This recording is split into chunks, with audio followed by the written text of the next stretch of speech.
was beautiful.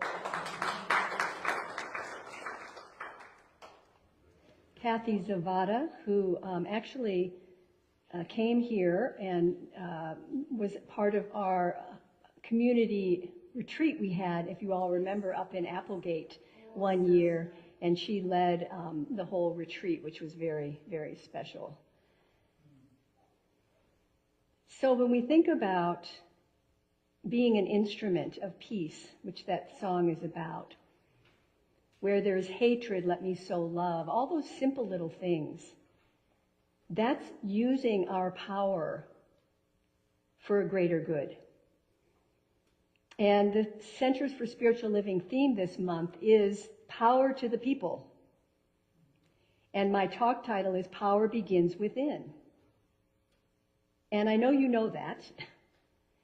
But think about, we hear so much today about shifting to clean power that doesn't pollute our world, right? Well, can we do the same with our understanding of our personal power and not pollute our own world with negative thinking, worry, fear? What would clean inner power feel like? How would clean, clear thinking support you? So our yearly Centers for Spiritual Living theme is about grand rising. And grand rising with power begins within us. So we do our inner work to create a relationship with our inner power, our God power, our superpower, our divine power, whatever you want to call it. And it supports us. So as we recognize that internal relationship with power, we can take another step in rising by how we express our own power, our own personal power. And sometimes this asks us to release our hidden agendas. Do you ever have a hidden agenda? Because when we can pay attention to that, we can express our power with integrity and authenticity. I love those two words. So coming together in our authentic power multiplies what we can do. And the difference for good we can make as a group or as a community is more expanded into our community, and we can express our power more clearly. I go within and connect to my source of power. Let's say that. I go within and connect to my source of power. Take a breath. Because it's not out there. Power can be a triggering word. A trigger because each of us has different experiences with power. And we can reduce those triggers, again, by doing our inner work to create a clean relationship with our personal power. Are you interested in that? So 3 ideas we're going to look at today are awareness, forgiveness, and clean power. So think about first, what are your beliefs around power? Is it the power triggers you or how it is used? And what's the difference? So what is a new thought or a new idea we can have or want to have about power?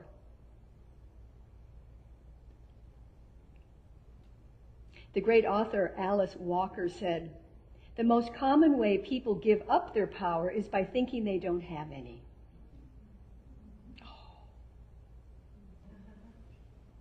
The most common way people give up their power is by thinking they don't have any.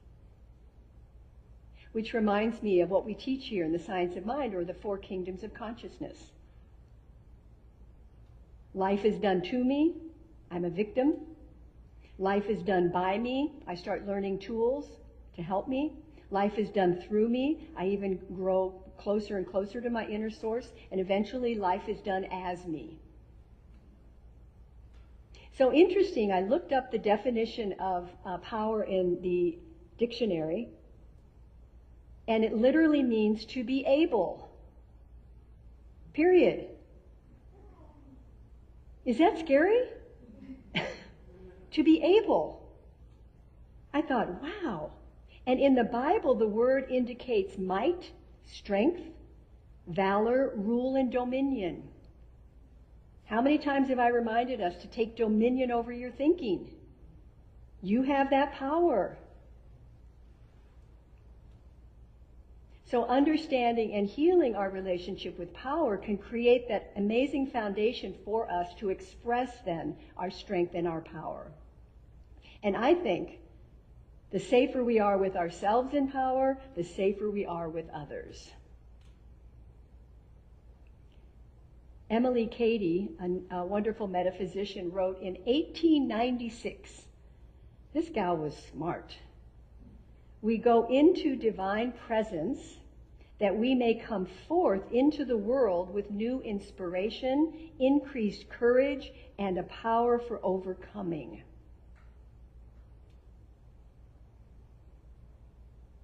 We have to go in order to express out in a positive, strong way.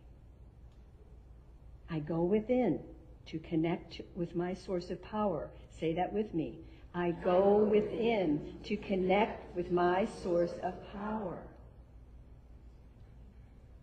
I don't know about you, but I have to remind myself of that a lot these days because it can be very distracting. The news, what's going on in the world. So the science of mind invites us to begin by going within. And we believe here that it is not what you pray to, but where you pray from that matters. Going within allows us to do our inner work in preparation for an outer expression. Our spiritual practices serve as tools to support the inner work and to access that higher wisdom. And additionally, taking consciousness classes, as I gave her a little Marianne to say how wonderful classes are, but it's true. When we take those classes, we lift ourselves up into a higher understanding of a mental equivalent or a mental atmosphere of good. We also have practitioners to support us to understand our power dynamics. So through intentional exploration, inner exploration, again, we're going to lay a solid foundation for expressing power in a clean, authentic, and compassionate manner for our interactions in the world. Because the world needs some compassionate understanding right now, I think. Ernest Holmes, our founder, said, "There's something which waits our recognition to spring into being, bringing with it all the power in the universe." But we have to recognize it and have faith in it. It's another one. So consider this, the ABCs. Now, if you were in the class I taught a little bit back, the fear class, ABC, awareness builds consciousness. So the first step is just being aware of the word power. And also, awareness illuminates. So anytime we acknowledge or become aware of something, it's a courageous step towards healing any relationship, especially with power. So self-awareness paves the way for liberation. Does anybody want to be liberated from old thinking? Yes. Anybody not want to? So we can free ourselves from the shackles of past conditioning and create a new, empowering relationship with our own inner power. And always, always, always, this is done through love. The capital L. Because what? Love heals. Yeah. So when we start to have a little awareness of where our insecurities are, where our fears are, what our traumas might have, what traumas we've had that might distort our perception of power and make us weak and small. We can begin to take responsibility and open up to accepting a power for good in the universe that we can use. We say that all the time here. There's a power for good in the universe and we can use it. So are you using it? Oh, I forgot to.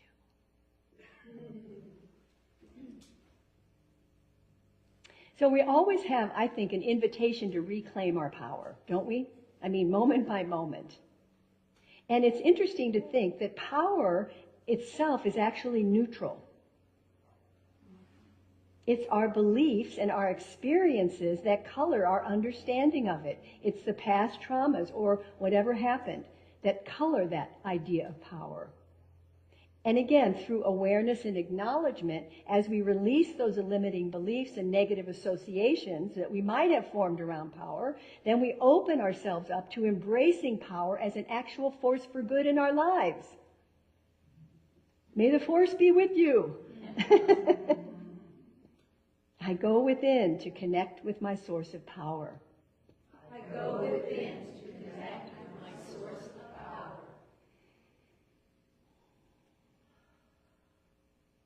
So the other idea I want to talk about is the F word.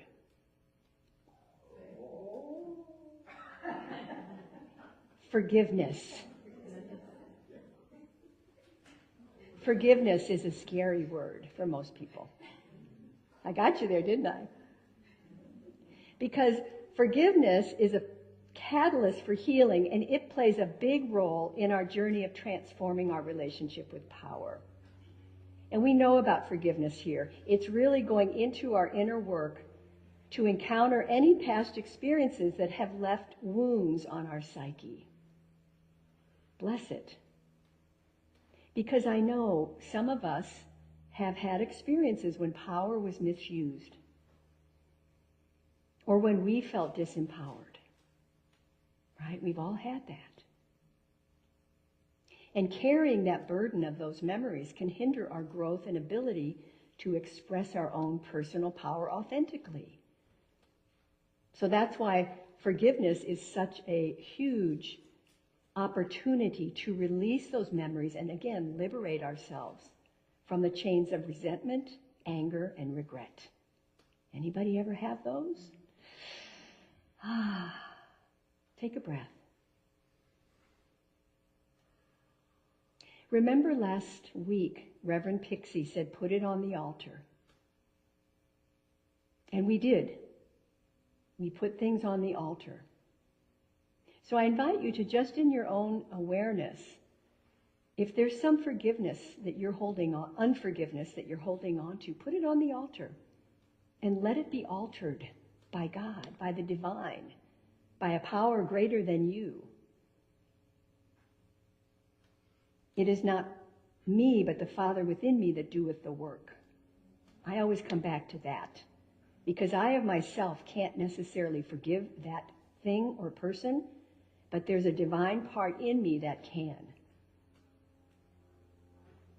And that's the first step. Forgiveness is a daily practice, by the way. Mahatma Gandhi said, forgiveness is an attribute of the strong. It's not a weak thing. And you're not condoning someone's behavior. I know you all know that, but just to remind you, forgiveness is really for you. To take back your power. Aha!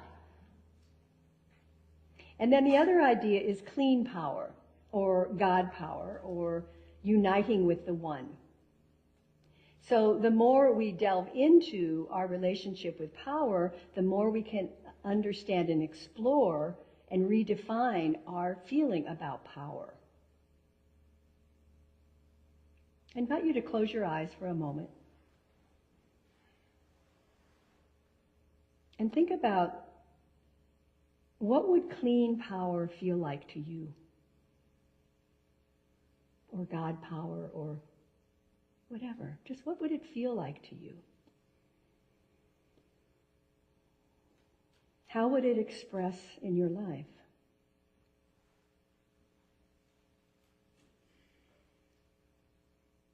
What qualities would it present?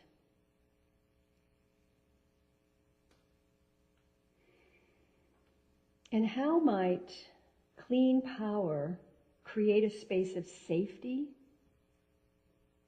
authenticity, and compassion for you?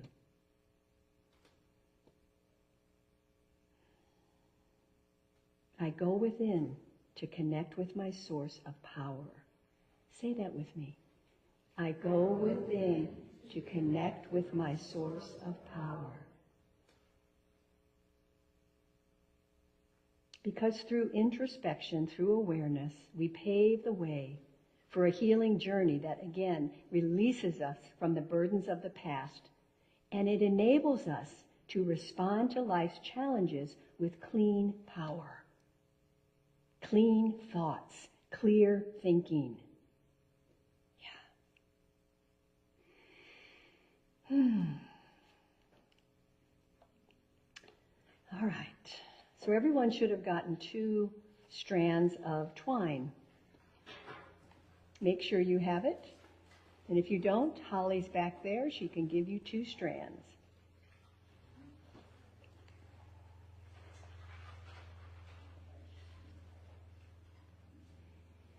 We're going to do something in a moment with that.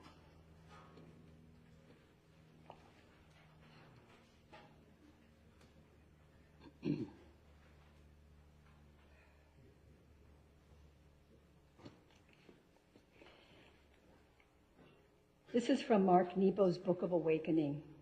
It's called To Marry One's Soul. So you're going to be marrying your soul. Marry, M-A-R-R-Y. If we are to live without silencing or numbing essential parts of who we are, a vow must be invoked and upheld within oneself. The same commitments we pronounce when embarking on a marriage can be understood internally as the devotion to the care of one's own soul. This means staying committed to your inner path, your inner power. This means not separating from yourself when things get tough or confusing. This means accepting and embracing your faults and limitations. It means loving yourself no matter how others see you. It means cherishing the unchangeable radiance that lives within you. No matter the cuts and bruises you've had along the way. It means binding your life with a solemn pledge to the truth of your soul. It's interesting that the nautical definition of marry is to join 2 ropes end to end by interweaving their strands. To marry one's soul suggests that we interweave the life of our spirit with the life of our psychology, the life of our heart with the life of our mind, the life of our faith and truth with the life of our doubts and anxieties. And just as 2 ropes that are married create a tie that is twice as strong, when we marry our humanness to our spirit, we create a life that is doubly strong in the world. Think about that. So we're going to get married to our soul and take a vow. So I invite you to take the 2 strands of twine, and those of you at home, if you can do this later, and imagine one represents spirit and the other represents our humanness. One represents being full of heart, and one is full of mind. One is the life of faith, and the other is your doubts and anxieties. Take a breath and begin to tie them together. You can make a knot, a bow, a double knot, something that ties them together. Go ahead and do that.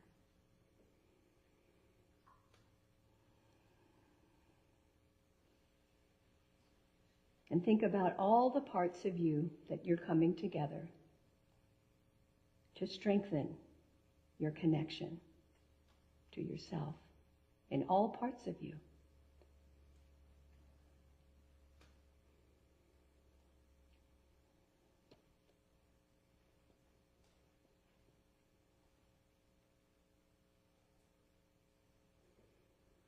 And when it's complete, just hold it in front of you so I can see, and hold it kind of taut so I can see that everybody has it.